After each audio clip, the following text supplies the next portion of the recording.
Loan settlement करवाते समय क्या क्या सावधानी रखनी है आपको और क्या गलती नहीं करनी है, क्या गलती करने से बच के आप 75% तक 75% तक डिस्काउंट ले सकते हैं अगर आपका कोई अनसिक्योर लोन है।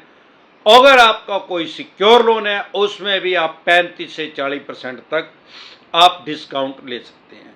साथियों, अगर आपको लोन से रिलेटेड कोई भी दिक्कत परेशानी आ रही है, आप मेरे से पर्सनल मीटिंग करना चाहते हैं, पर्सनल एडवाइस लेना चाहते हैं, तो 5 स्टेटों में हमारे ऑफिस हैं।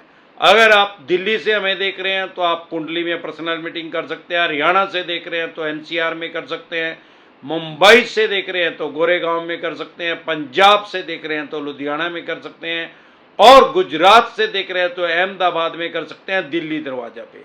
इन 5 स्टेटों में हमारे ऑफिस है। हमारे से जुड़ने का, हमारे से पर्सनल मीटिंग करने का क्या प्रोसेस है, क्या तरीका है, आपकी स्क्रीन पे कमेंट बॉक्स के अंदर एक नंबर आया हुआ है 9306347314। इस नंबर को सेव करके डायरेक्ट कॉल करेंगे, कोई रिप्लाई नहीं आएगा। व्हाट्सएप कॉल करेंगे, कोई रिप्लाई नहीं आएगा। व्हाट्सएप मैसेज करेंगे तो तुरंत प्रभाव से रिप्लाई आएगा कि कैसे आप हमारे से पर्सनल मीटिंग कर सकते हैं, या टेलीफोनिकली एडवाइस ले सकते हैं, या आपके ऊपर चेक बाउंस का केस हुआ है कहीं पे भी, कश्मीर से कन्याकुमारी तक, आसाम से लेकर गुजरात तक, कहीं भी आपके ऊपर चेक बाउंस का केस हुआ है तो हमारे पैनल पे कश्मीर से कन्याकुमारी तक, आसाम से लेकर गुजरात तक हमारे पैनल पे एडवोकेट काम कर रहे हैं। आपको जमानत करवानी है, बेल करवानी है, तो हम आपको एडवोकेट प्रोवाइड करवा देंगे। उसकी क्या फीस है, इसी नंबर पे मैसेज करके आपको पता लग सकता है। साथियों, जब भी, जैसे हम सेटलमेंट के बारे में बात कर रहे थे, सेटलमेंट करवाना भी अपनी फाइनेंशियल डेथ करना है। सबसे पहले ये समझ लीजिए, अगर आप सेटलमेंट करवाएंगे तो फ्यूचर में कोई भी बैंक या एनबीएफसी कंपनी अगले 4-5 साल तक आपको अनसिक्योर लोन नहीं देगा।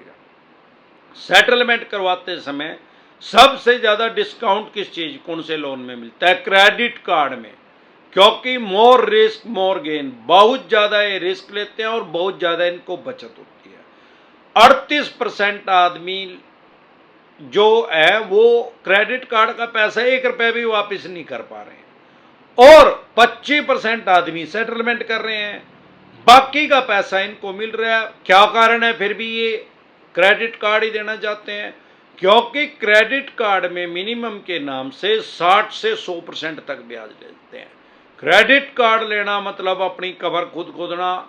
बहुत से आदमियों ने 8-8, 10-10 कबरें खोद कर रखी है। इससे बचें, यह इनका एक ट्रैप है, इनका एक जाल है।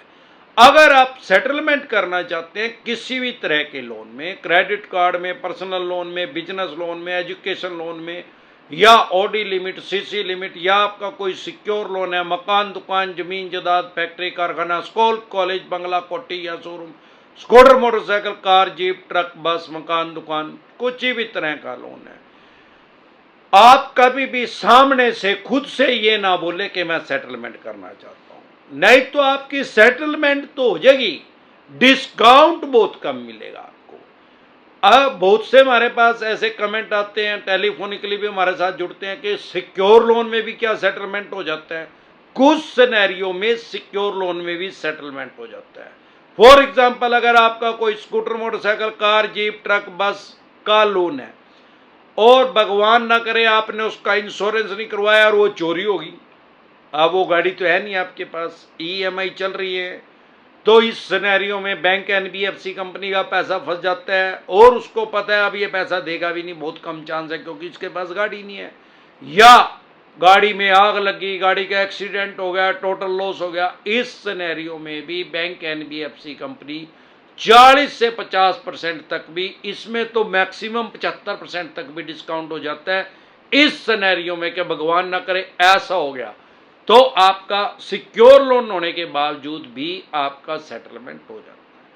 और इसके अलावा दूसरे सिक्योर लोन में आपका कोई मकान, दुकान, जमीन जायदाद, फैक्ट्री, कारखाना, स्कूल, कॉलेज, बंगला, कोठी या शोरूम का लोन है, उसमें क्या सेटलमेंट हो जाती है? कुछ सिनेरियो में उसमें हो सकती है।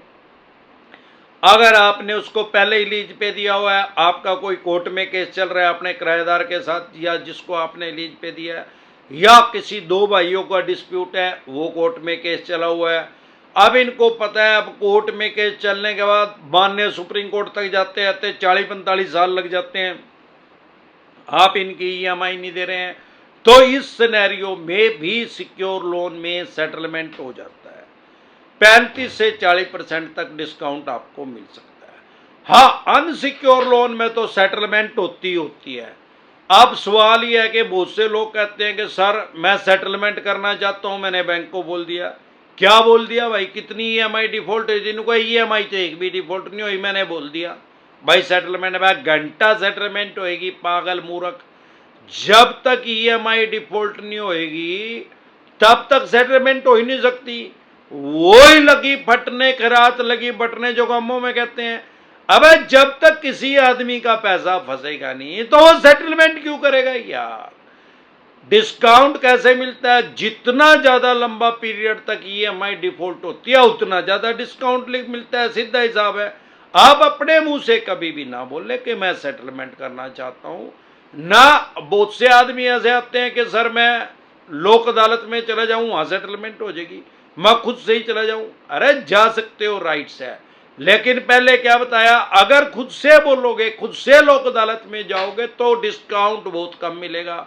अगर 75% तक डिस्काउंट चाहते हैं तो गुंगिया गुड़ खा जाओ, बोलो नहीं कुछ भी, कह दे भाई ना तो पैसे हैं ना मैं देंदा, वो 20 लगेगी, ये लगेगी, जेल हो जाएगी, चवन्नी छाप कुत्ते बोलेंगे, कह दे लगा दे भाई, जो तेरे बंदो कर ले, बस ना मेरे पैसे हैं ना मैं देंदा। फिर यह क्या करेंगे, पहले तो उसको ब्याज प्लंटी जुर्माना लगा कर उसको अमाउंट को बहुत ज्यादा बढ़ा देंगे साइकोलॉजिकल प्रेशर में लेने के लिए। बाद में फिर कहेंगे यार चलो ब्याज प्लंटी जुर्माना हटा देते हैं, आप पैसे दे दो। क्या ही नहीं भाई, अगर सेटलमेंट करनी है तो फिर ये कहेंगे 15% डिस्काउंट दे देंगे, फिर ये 25% पे आ जाएंगे, फिर 40% डिस्काउंट बोल लेंगे, फिर 55% बोल लेंगे, लास्ट में जाके आपको 75% का ऑफर आएगा कि 75% प्रिंसिपल का 75% डिस्काउंट हम दे देंगे, आप दे दो हमारे पैसे। जब आपको ठीक लग रहा है तो आप कर लो, कभी भी ओटीएस ना करें, ओटीएस करें हमेशा one time settlement, regular settlement ना करें। कोई ये आपको झांसे में भी देते हैं, फॉर एग्जाम्पल आपका 10 लाख का लोन है, आपने कोई ये कह रहे हैं कि 2.5 लाख रुपए में सेटलमेंट हो जाएगी, 75% डिस्काउंट मिल गया, और आपकी रेगुलर सेटलमेंट कर देंगे, मतलब 5 ईएमआई आपकी बना देंगे। अब इनको ये पता है कि 10 लाख की किस्ती 10-12 हजार रुपए थी, वो तो इससे दी नहीं जा रही थी, यह 50 हजार रुपए महीना कहां से देगा? आप कच्चे लालच में आके अगर आपने 3 ईएमआई कहीं से इंतजाम करके दे भी दी, चौथी या 5वीं ईएमआई भी डिफॉल्ट होगी, एक दिन भी डिफॉल्ट होगी, तो उसको एग्रीमेंट को कैंसिल कर देंगे, सेटलमेंट को कैंसिल कर देंगे। इनका फुद्दू बनाने का तरीका है। जब भी सेटलमेंट करें तो वन टाइम सेटलमेंट करें, ओटीएस करें, वन टाइम सेटलमेंट। आज नहीं करें, 6 महीने बाद करें, साल बाद करें, ऐसा कोई मैंडेटरी नहीं है कि आपको ये करें अभी ओटीएस की स्कीम चली हुई या बाद में नहीं चलेगी। अब जब तक हरिद्वार जाओगे जब तक चलेगी। हमारे देश में बैंकिंग का जन्म हुआ, सबसे पहला बैंक था बैंक ऑफ मद्रास, ब्रिटिश काल में 1843 में इसकी नींव रखी गई, और आज 180 साल हो गए हैं बैंकिंग को होते हुए हमारे देश में। तब से ब्रिटिश काल से सेटलमेंट होती आ रही है, और जब तक दुनिया रहेगी बैंकिंग रहेगी, सेटलमेंट होती रहेगी, क्योंकि वो ही लगी फटने खैरात लगी बटने, डरे घबराए नहीं, अपने राइट्स और अधिकार जानने। एक बार जोर से मिलकर नारा लगाएंगे, बोल पे गंजे टकले, जय ससुराल वालों की।